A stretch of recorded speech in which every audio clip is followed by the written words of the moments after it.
Welcome, everybody. I'm Nouri Kournaz, member of the Paris Advanced Research Center and a lecturer at the University of Amsterdam. It's a pleasure to meet again at yet another hopefully thought-provoking and enlightening meeting at our think tank. Today, we will discuss the electoral outcome of the recent Dutch elections, together with Dr. Nevzat Çelik, founder and director of the Paris Advanced Research Center. At the Research Center, we analyze developments, write policy advices, host students, and organize mainly online meetings with experts. And in this way, we try to develop ourselves, activate our spirits for the sake of knowledge, and try to contribute to debates with both societal and academic relevance as well. And the reason for this session today is, in fact, the electoral victory of far-right populist Geert Wilders, who after 25 years in parliament surprisingly won 37 seats, well ahead of his nearest rival, left-wing alliance. We will explore today what factors contributed to Geert Wilders' significant victory and how he resonated with voters to become the largest party in the Netherlands. Therefore, we are honored to host our distinguished guest today, Dr. Jeroen Harun Vlug. Welcome and thank you for accepting our invitation. I will just quickly introduce our guest before opening the floor to his remarks and expert analysis.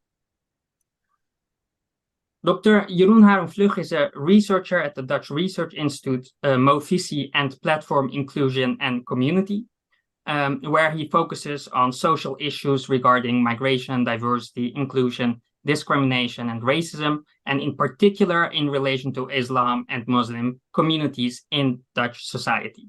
His international academic work focuses on the intersection of religion, law, and politics from both historical and contemporary perspectives. And we would like to start the session with a general outlook on the election results, and then continue with discussing with our guest, Dr. Vlug, what factors contributed to Geert Wilders' significant electoral victory and how he effectively resonated with voters to become the largest party in the Netherlands. Thank you very much, Nouri, and thank you very much for your invitation. I think this is a great venue to discuss these topics, and I hope the viewers will also enjoy our discussion.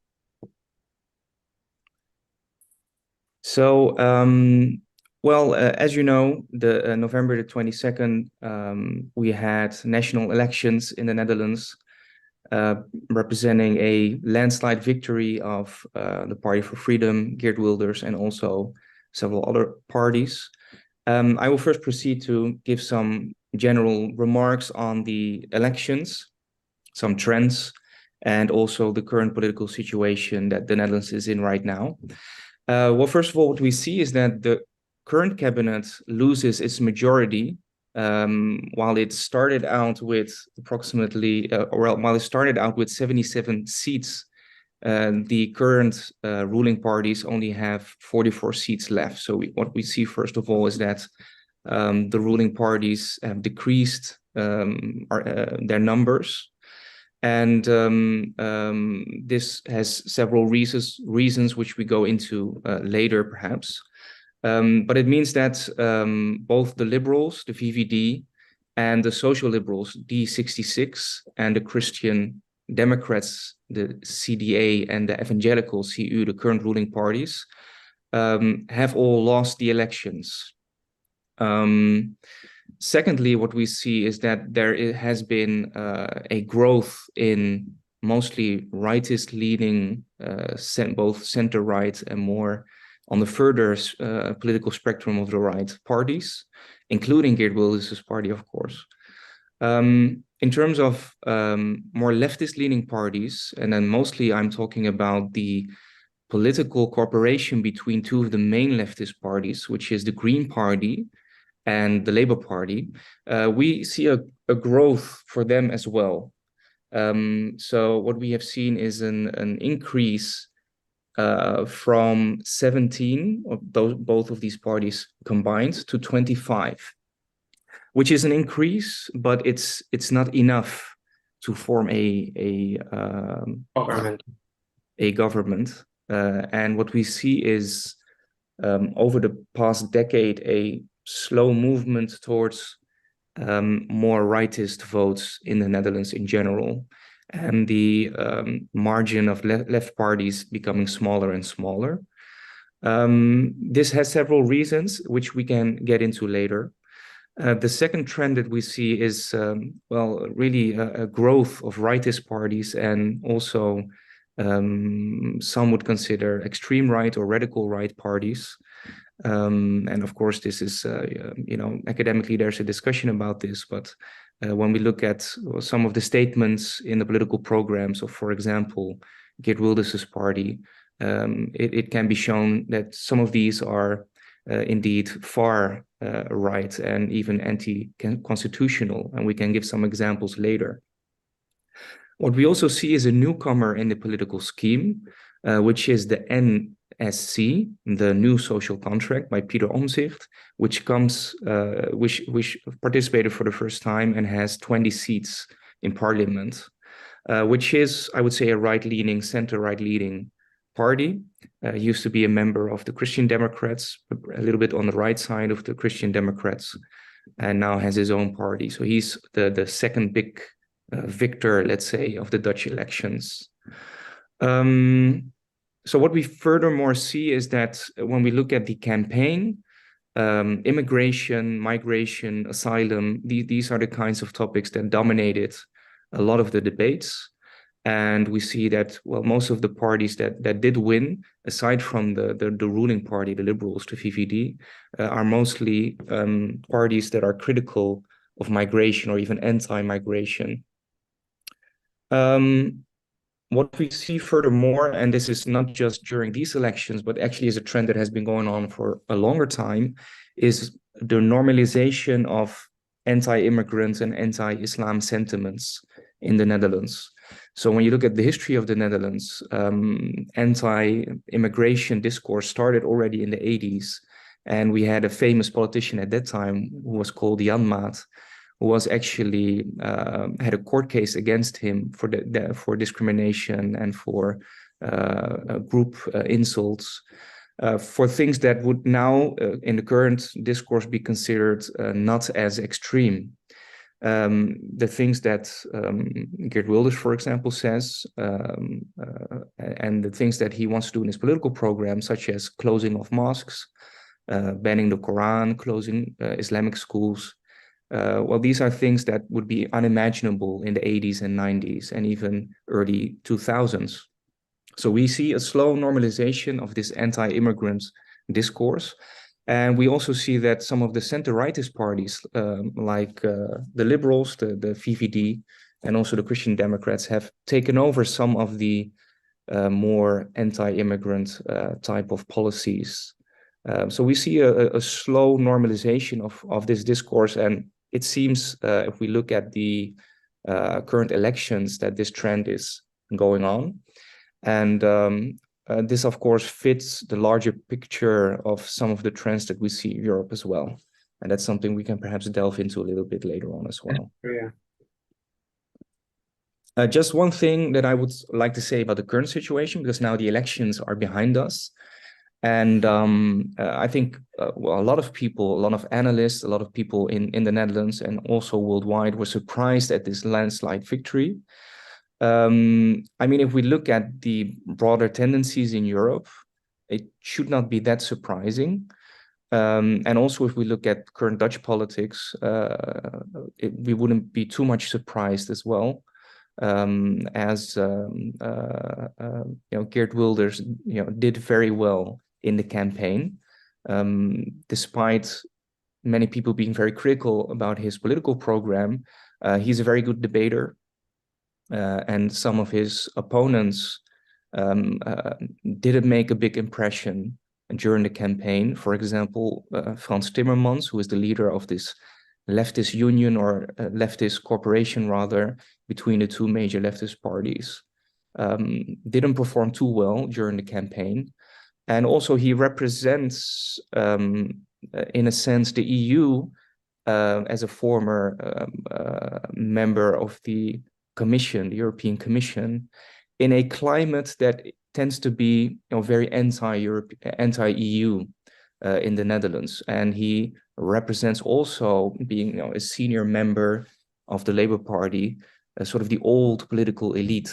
So he didn't do that well, even though there were more seats for the combined leftist parties than in the earlier elections. The current situation then is that Wilders has preferred a rightist government, which hasn't been the case for decades. In the Netherlands, it always has been more a center combination between leftist and rightist parties. Now, for the first time, at least in terms of election results, it would be possible in theory to have a rightist government combining between the liberals who have lost the elections, but also Omtzigt's new party, New Social Contract, the PVV with Geert Wilders, and the BBB, which is the Farmers' Party. And those parties combined would be 88 seats, would be a majority government in the Netherlands. However, and this is developing during the current week, so it's really unsure which direction we are currently headed. But the liberals, from the outside have said that, we have lost the election, so we are not very keen on participating in a government. And also this week, Omtzigt, the new player in the field, has mentioned that he has major concerns with some of the unconstitutional statements and positions that Wilders still has in his political program. And there are some concerns, especially since Geert Wilders, in the campaign, has presented himself in a much milder way than we have been used from him. For 20 years, he has been, saying rather radical things about about closing mosques, for example, sending immigrants away, deporting people from the Netherlands, etc. And during the campaign, he was profiling himself as being much more milder, someone who is willing to take responsibility, to give up some of his main points, such as his anti-Islam points. Basically, someone who can be worked with. But Omtzigt's point was that, well, you could have taken out some of these radical points out of your political program before the elections, which wasn't the case. So there's a lot of concern here about statements that Geert Wilders has made in the past and his political program being unconstitutional in part, at least, when it comes to the issue of anti-immigration and anti-Islam. So we're sort of in a limbo now. I think the BBB, the Farmers' Party, is the only party that really wants to talk to Wilders. It's currently unsure, and we'll see as the weeks envelop in which direction the formation of the new cabinet will go. Okay, I was wondering while I was listening, the fact that Wilders light now resonates with the voters while he has been around for the last 20 years. Is the sole reason for this his image of being a different politician now, or are there any other reasons as well?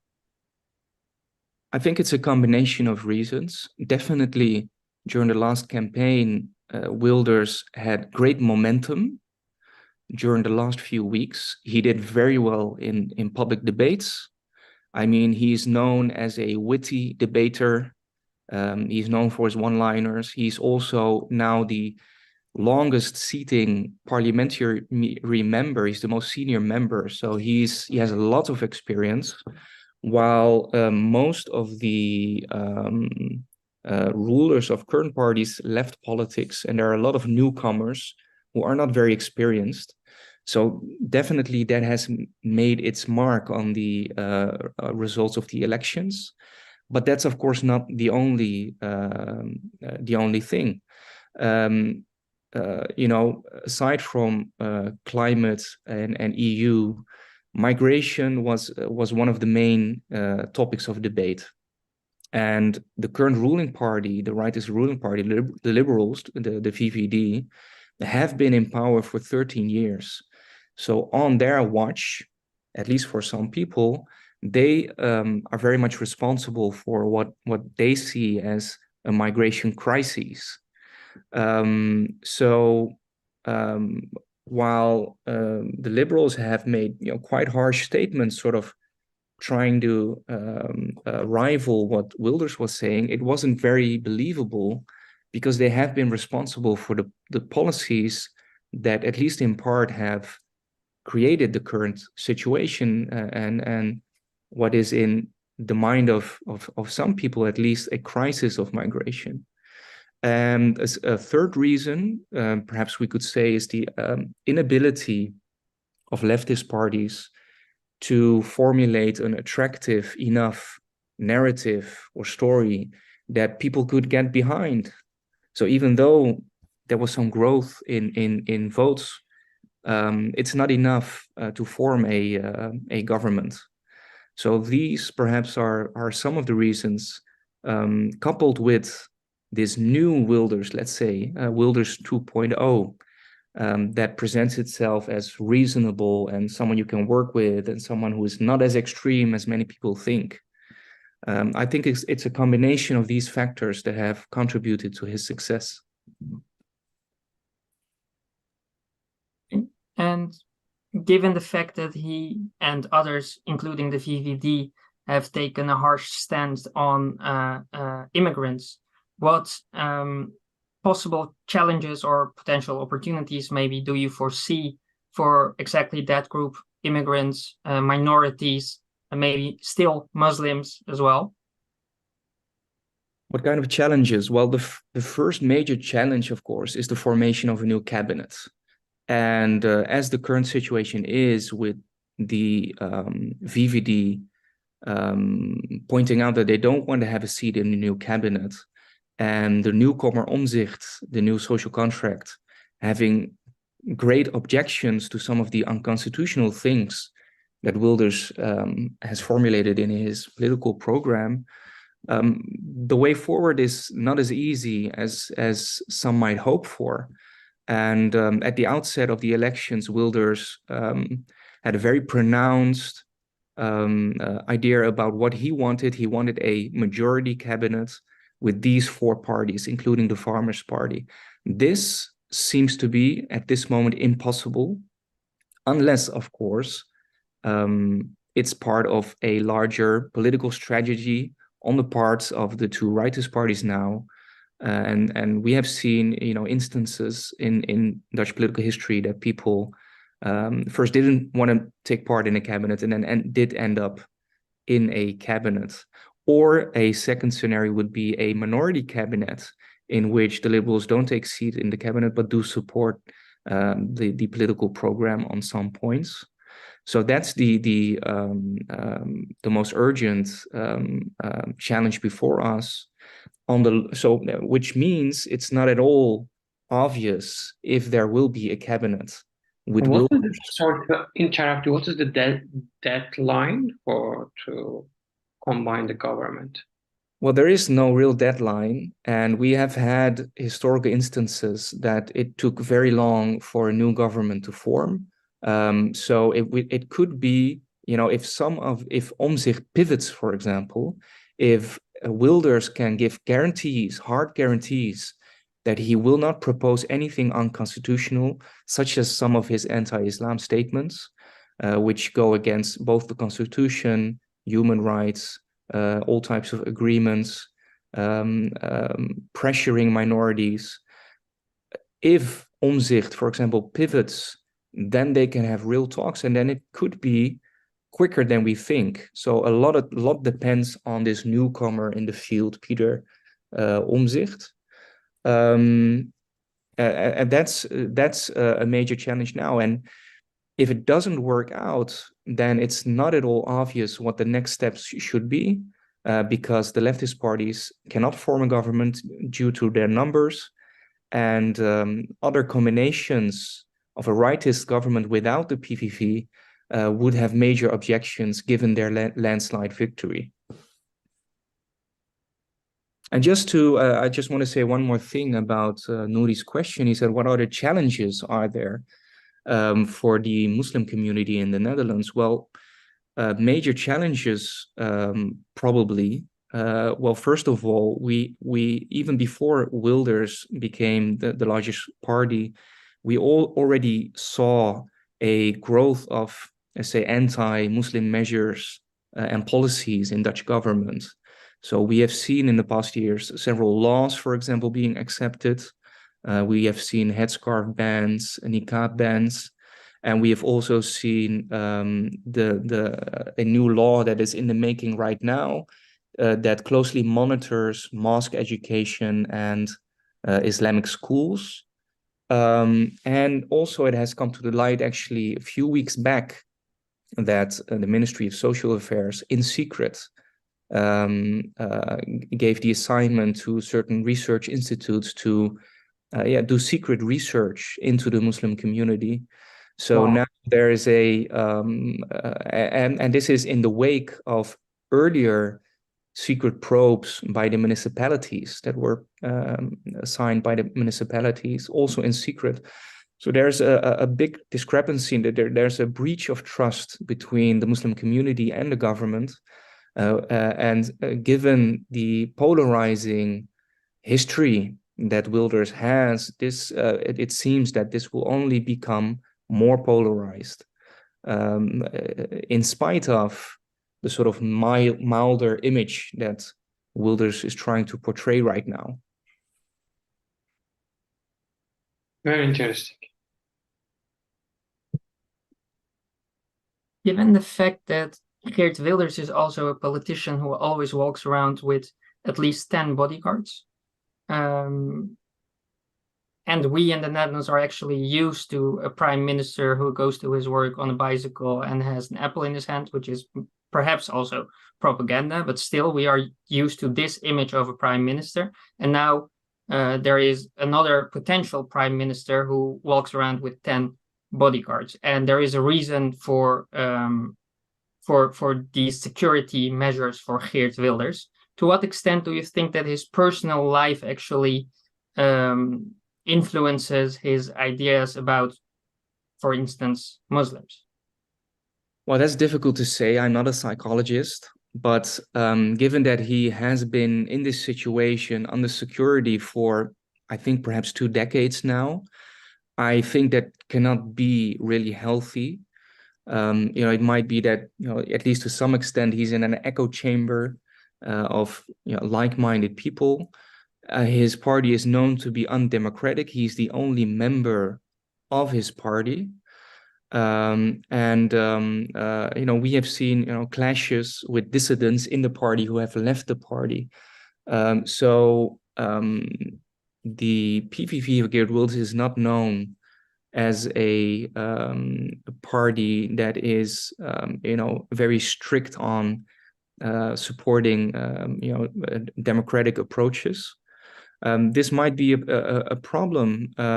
To what extent that affects, his ideas and, his policies it's very hard to say. But, given that he has been under threat for a very long time, there have been, threats on his life, for many, many years now.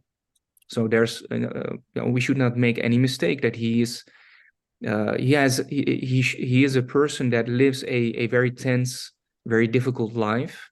At the same time, giving his public performances, he seems to function normally. Even last week, he was at a gathering of people who were sort of demonstrating against the refugees in a neighborhood. And he goes, he's amongst the people taking pictures with them. So he is someone who does involve himself in the public. How does he actually fit in this broader sentiment of European politics right now? We know that right-wing politicians are popular all over the continent. How are the relations between Geert Wilders and his party and these other right-wing movements in Europe? Do we see an internationalization of this movement, or are they still also very focused on the national politics and on their own country, or is there some form of a cooperation? I'm not sure if I would call it that there would be a cooperation. I think there are closer relations between, for example, Wilders and what some commentators have called the Islamophobia industry in the States. We know, for example, that Daniel Pipes, a very famous, influential rightist intellectual in the States, partly funded his court case. Of course, we've seen our own Dutch politician, Ayaan Hirsi Ali, move to the States, being a senior researcher at the Hoover Institute, for example. So there are close ties between rightist, anti-Islamic activists in the States and the Netherlands. Aside from that, of course, and that's also why I mentioned that we shouldn't be that surprised that Wilders won, given that we see a broader trend in different European countries. If we look, for example, at the rise of right populism in Poland, in Hungary, the rise of anti-immigrant rhetoric. We also see the rise of discrimination in Europe. We saw this, for example, in the European Islamophobia report that was published in last year. Wilders' rise fits neatly in some of the developments that we see broader in Europe. What that means if hypothetically, which we do not know at this point, Wilders would become a prime minister, well, that remains to be seen, and how the cooperation will be between these different countries, that remains to be seen. It's very difficult to say something about that right now, especially given the current deadlock that the negotiations are in. Okay, so actually you are pessimistic about his chances of becoming prime minister, if I understand it correctly. Is that right? No, I would not say pessimistic, definitely not. There's still a big chance that he might form a government. The chances seem to me not very big that it will be a majority government. If it becomes a rightist government, most probably it would be a minority government with the external support of the liberals. And as I said, it really depends on mostly on Omtzigt, this newcomer to the political field. If he pivots, because currently he's saying, I have great concerns, I don't want to even start negotiations because of these concerns of unconstitutional takes that Wilders have. If Wilders can convince him that he's a serious partner and he's willing to do concessions and that he will not do anything unconstitutional, Omtzigt might pivot, and then the whole political situation changes. Then a rightist government might be possible. So I'm not pessimistic in that sense, but it's at this point very unsure what direction we are headed. What would the implication be for the influence of the Netherlands in the European Union, in NATO, in all these supranational international bodies? If a government led by Wilders would come to power, you mean? Exactly. What would it mean, for instance, for the aid to Ukraine? Well, we know that Wilders is anti-EU, for example. He wants to have a binding referendum for a Nexit. He wants to get out of all types of EU and United Nations agreements in terms of the refugees, in terms of agreements on climate, etc. So there are definitely serious concerns. On the other side, several analysts have seen that when you look at the Dutch history, the Dutch people and state tend to be very pro-EU. So it would be very difficult for him to go through with some of these anti-EU positions that he has. And these are exactly the types of points why someone like Omtzigt, for example, wouldn't want to work with Wilders, and the types of points that he would need to do concessions on. I don't see in the near future a government led by Wilders in which it will be sort of go this route of getting out all types of agreements that we have with the NATO, United Nations, EU, for the foreseeable future. because then he would have to have a majority in the parliament for this, and at least historically that has not been the tradition in the Netherlands. I have one question to both of you, exactly as you live in Netherlands. I was really astonished to witness the victory of an extreme right party in Netherlands, because considering Netherlands, its reputation as a liberal, multicultural country. From France, I was surprised, more surprised to see from Italy to France. What is the sociological point of Dutch voting to this extreme right party? Could we say the Dutch are losing their economic power? Their daily life became so hard. Let's say, do they really having hard time than before? What is in the fundamental changement in their daily life that they shifted toward extreme right? Nouri, do you want to go first? I think I have never experienced myself inflation at this rate. So I assume that the economy has something to do with it, but it's not the complete story, obviously, especially during COVID and after the war with Ukraine. Lots of people felt the financial backlash.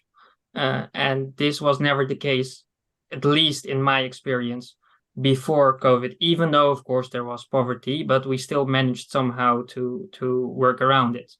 And I think indeed that the economy has just this radical break with what it used to be, and that is for sure one reason for why people search for other alternatives also in the political spectrum. But I'm also wondering what Jeroen Vlug has to add.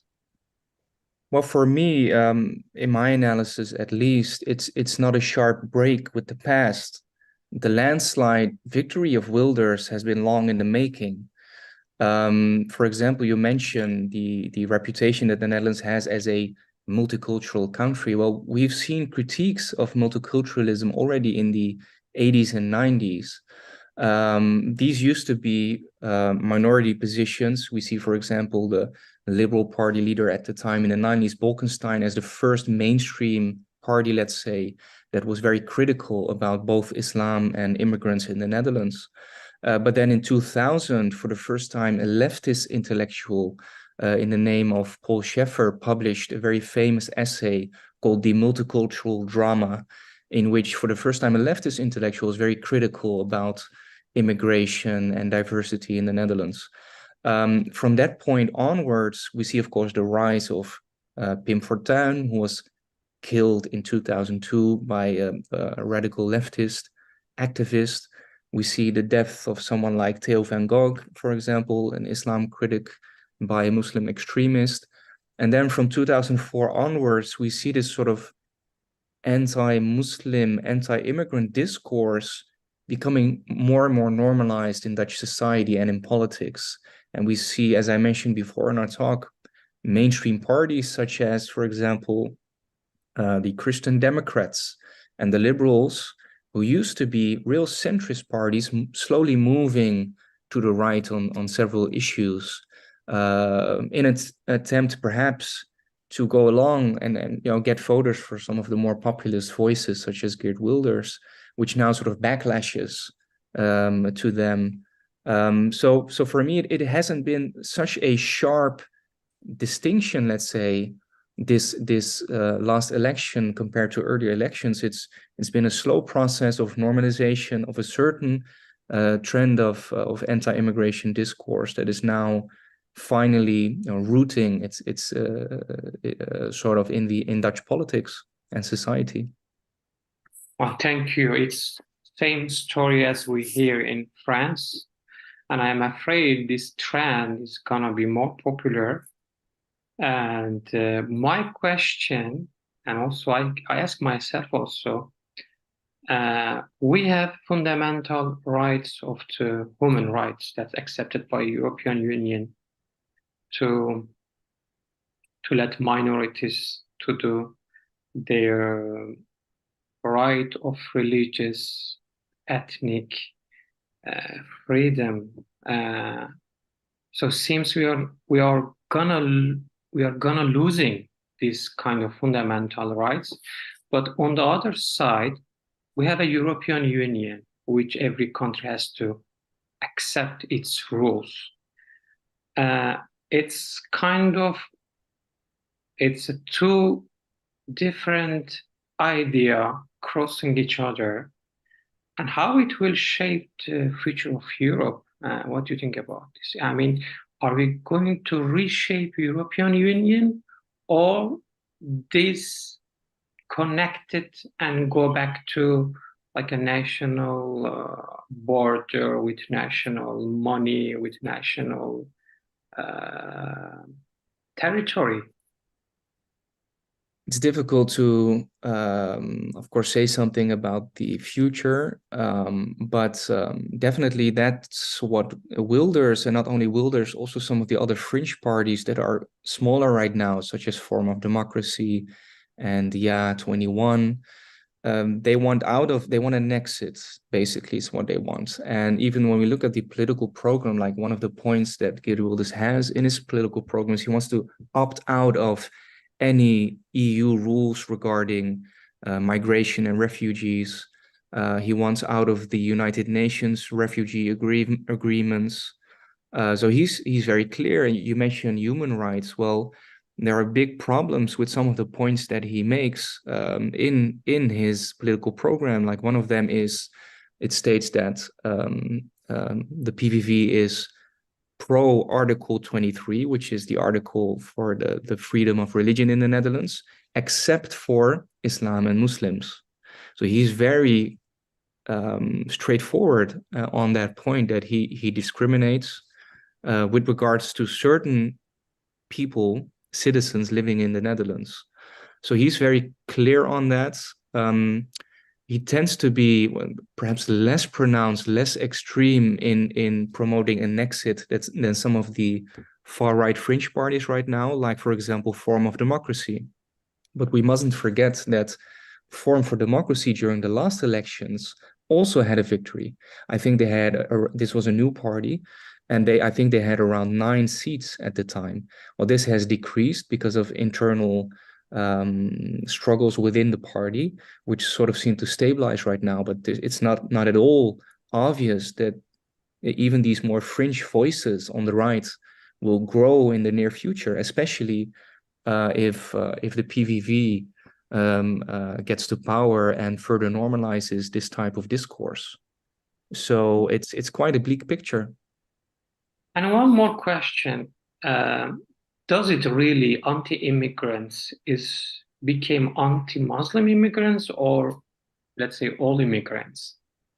And in the same point, many European countries need workers, and which, they need immigrants. And it is kind of trend of, I would not pronounce this, but like cultural differences that they see the Muslim cannot be integrated in our society. Let's bring immigrants from other countries, because in the end they needed worker. So, but also, as you see, we have a constitution, and we cannot say we are open to all society. We have rights all to religious minority, and then accept Islam. Or, we welcome everybody, but let's say accept this nation. And this will be also discriminated and also against constitution. And what do you think about it's really the problem is a kind of not anti-immigration, let's say anti-Islam or anti-Muslim. And to add, Wilders also has a specific focus on the Moroccan ethnic minority in the Netherlands who often feel more affected than, for instance, the Turkish minority. I mean, yes and no. Of course, we also see his critique of what is called the long arm of Ankara, and say foreign intervention into the Netherlands, which is a broad concern in Dutch politics as well. But it's very true what Nouri says, and in fact, Wilders was convicted of group insult because of some of the things he said about the Dutch Moroccan community. And this was in 2020. So, and he always talks, when it's about criminality, for example, he mentions mostly people with Dutch background, with Dutch Moroccan background. So that's very true indeed. But in terms of your earlier question, is it really anti-immigrant or anti-Muslim or anti-Islam? I think it's a little bit of both. We know from sociological studies, indeed, as you mentioned, that we need workers from abroad to run our economy. The data is very clear on that. At the same time, some of these points in Wilders's political program, they do not consider science and empirical facts. It's some of it is political rhetoric. I think Wilders is smart enough to know that some of these things they don't work, but it works for the votes and it works for sort of the populist rhetoric that he has. But when you read his political program, it seems very clear that he is singling out mainly Muslims, as in the example that I just mentioned, that we promote freedom of religious education except for Muslim schools and mosques, etc. So it does seem very clear that he discriminates between migrants in a broader sense and Muslims specifically. Well, to speak with Lenin, what is to be done by the democratic forces in Europe to turn this tide, not only in the Netherlands, but in general in the whole of Europe? Is there a possibility, a way out of this? Is it possible to combat that specific rhetoric, which is completely not based on science, but still manages to get votes? Well, I think everyone in its own role can do anything. Scientists, people working in society, educators. I couldn't. I hesitate to comment on what could be done on a European level, but at least in the Netherlands, what is very important is that we keep in mind that even though Wilders has presented himself during these past few weeks as a milder version of Wilders, he very consistently in 20 years spoke in these very uncertain terms about getting rid of alien forces such as Islam from the Netherlands and getting rid of them, closing the mosques. If you want to be part of the Netherlands, get rid of the Quran, and all these various statements that he said. He was extremely consistent in his polarizing views. So it would be very unwise to think that now all of a sudden he has changed. At the same time, what can we do? I think we should work on an evidence-based principle. And what does the science say? What does the truth say? And sort of try to give an alternative view to this populist rhetoric, especially when it comes to migrants, because we actually have a lot of empirical studies showing what's really going on. For example, when we look at empirical studies on Dutch people with a Moroccan and Turkish background, most of them feel at ease and at home in the Netherlands. They feel part of Dutch society. They are contributing to Dutch society. They have no qualms practicing their religion and at the same time being a fully active democratic citizen of the Netherlands. We see that a lot of youngsters, boys and girls, are doing really good in school, taking up positions in society. So that's what actually is going on. And Islam isn't as foreign as he would like to tend to show it. In fact, it is part and parcel of Dutch society, has become so. And luckily, a large portion of the Netherlands still believes that. And secondly, I think when it comes to human rights, when it comes to being against the Constitution, we should be very firm on rallying against that, because that's, I think, is the real danger here, that we not only see in the Netherlands, but also see in some of these other countries, such as Hungary and Poland, for example. Yeah, You, I'm sorry to interrupt, but we have seen in Europe how the far right could be dangerous for not only one country but entire Europe. And I hope, something will change the mind of the people in generally.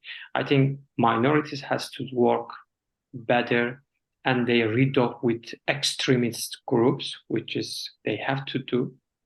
But I think the one thing we have to remember in Europe, we had experience, and this is the bad experience we had. The far right populist argument, it's when it starts, it's like a virus and it spread very quickly.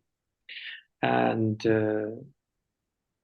I don't want to be pessimist, but the last election in Italy, in France, they scared me, which I had hoped from Netherlands, and I was really surprised. And I hope that things will be like not as we've seen in the picture. The people, will return to, as you see, the evidence-based, the truth, and not pointing on only one group of people and because of their color, because of ethnic groups or religious background. And yeah, I mean, thank you so much. I learned a lot of things from you. Please go ahead, Nuri. I have one last question, if I may. Today at the Dam Square, there was a protest against basically the election results against Geert Wilders. And I have, of course, a problem with his policies, but at the same time, he got 37 seats. How, as somebody who believes in democracy, can you find a way to at the same time respect the vote of the people, of not the majority, but of a lot of people, and be critical of their choice? This is something I'm thinking about, and I would like to hear your thoughts on it as well. I mean, it's a huge conundrum, of course. We live in a democratic society. We have all voted, and in its core, discriminatory, racist party has, become the biggest party of the Netherlands. I mean, it would be, first of all, for me personally, at least, the framework when I look at these things is the international human rights discourse. And I think it becomes very problematic if a party promotes undemocratic, institutional, discriminatory, and racist policies. That's a huge problem. In the end, we should solve this in the political arena, of course. But I think it's extremely concerning that there might be at least a minority government now with this party in power, and it's a huge conundrum for a lot of people, I think.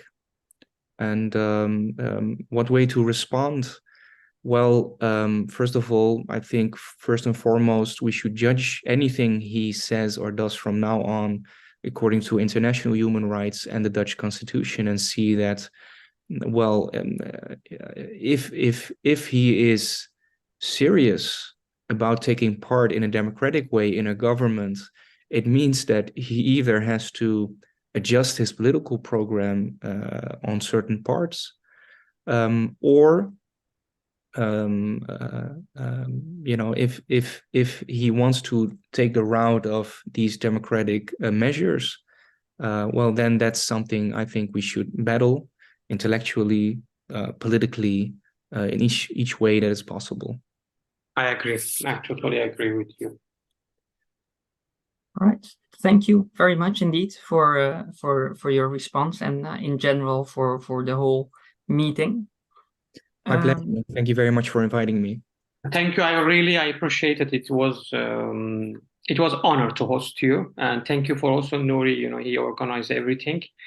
It's really pleasure for me to meet you and to listen you, and I hope we will do again when there is government established in Netherlands, and